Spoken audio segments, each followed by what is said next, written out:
Hello everyone.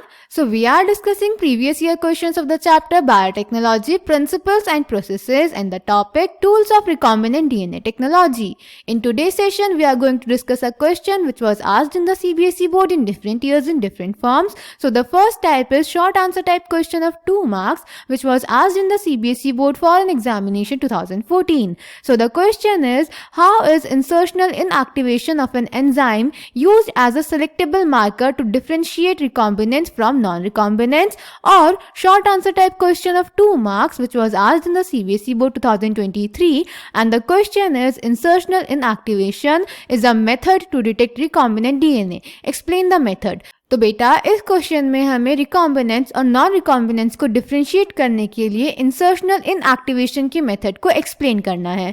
So let's check the answer. तो बेटा पहले तो रिकॉम्बिनेंट्स और नॉन रिकॉम्बिनेंट्स होते क्या हैं? तो बेटा वो होस्ट सेल्स जो रिकॉम्बिनेंट डीएनए को ले लेते हैं उन्हें बोलते हैं रिकॉम्बिनेंट्स, और जो नहीं लेते उन्हें बोलते हैं नॉन रिकॉम्बिनेंट्स. तो हमें हमारे एक्सपेरिमेंट्स में सिर्फ रिकॉम्बिनेंट्स चाहिए होते हैं, नॉन रिकॉम्बिनेंट्स नहीं चाहिए होते. इसीलिए हम नॉन रिकॉम्बिनेंट्स को आइडेंटिफाई करके एलिमिनेट कर देते हैं और सिर्फ रिकॉम्बिनेंट्स की ही ग्रोथ करवाते हैं.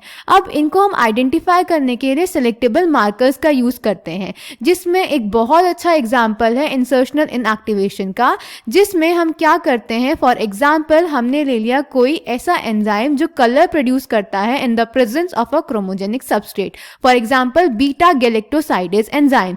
बीटा गैलेक्टोसाइडेज एंजाइम बेटा एक्स गॉल को ब्लू कलर में कन्वर्ट कर देता है. अब सपोज हम अगर बीटा गैलेक्टोसाइडेज एंजाइम के जीन के सीक्वेंस में अपना जीन ऑफ इंटरेस्ट इंसर्ट कर दें, तो उससे क्या होगा, जो बीटा गैलेक्टोसाइडेज एंजाइम है उसका सीक्वेंस तो बेटा इनएक्टिवेट हो जाएगा, यानी वो सीक्वेंस अब बीटा गैलेक्टोसाइडेज एंजाइम नहीं बना पाएगा. और अगर बीटा गैलेक्टोसाइडेज एंजाइम नहीं बनेगी तो जो एक्स गॉल है वो भी ब्लू कलर में कन्वर्ट नहीं हो पाएगा. तो हमने क्या किया, हमने बीटा गैलेक्टोसाइडेज एंजाइम के जीन के सीक्वेंस में अपना जीन ऑफ इंटरेस्ट डाल दिया, जिसकी वजह से वो जीन सीक्वेंस इनएक्टिवेट हो गया. इसी को बोलते हैं बेटा इंसर्शनल इनएक्टिवेशन. क्लियर? अब अगर हमारा होस्ट सेल ने आरडीएनए लिया होगा, यानी उसमें बीटा गैलेक्टोसाइडेज वाले जीन में हमारा जीन ऑफ इंटरेस्ट अगर होगा, तो वो बैक्टीरिया की कॉलोनी ब्लू कलर प्रोड्यूस नहीं करेगी क्योंकि बीटा गैलेक्टोसाइडेज एंजाइम नहीं बनेगी.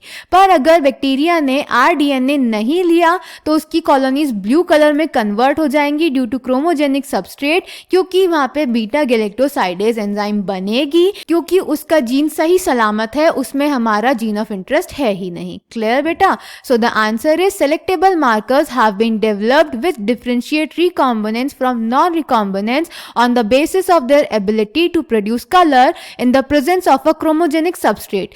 In this, a recombinant DNA is inserted within the coding sequence of an enzyme beta galactosidase. This results into inactivation of the gene for synthesis of this enzyme, which is referred to as insertional inactivation. The presence of a chromogenic substrate gives blue colored colonies if the plasmid in the bacteria does not have an insert. Presence of insert results into insertional inactivation of the beta galactosidase gene and the colonies do not produce any color. These are identified as recombinant colonies. So I hope this question is clear to you. Thank you.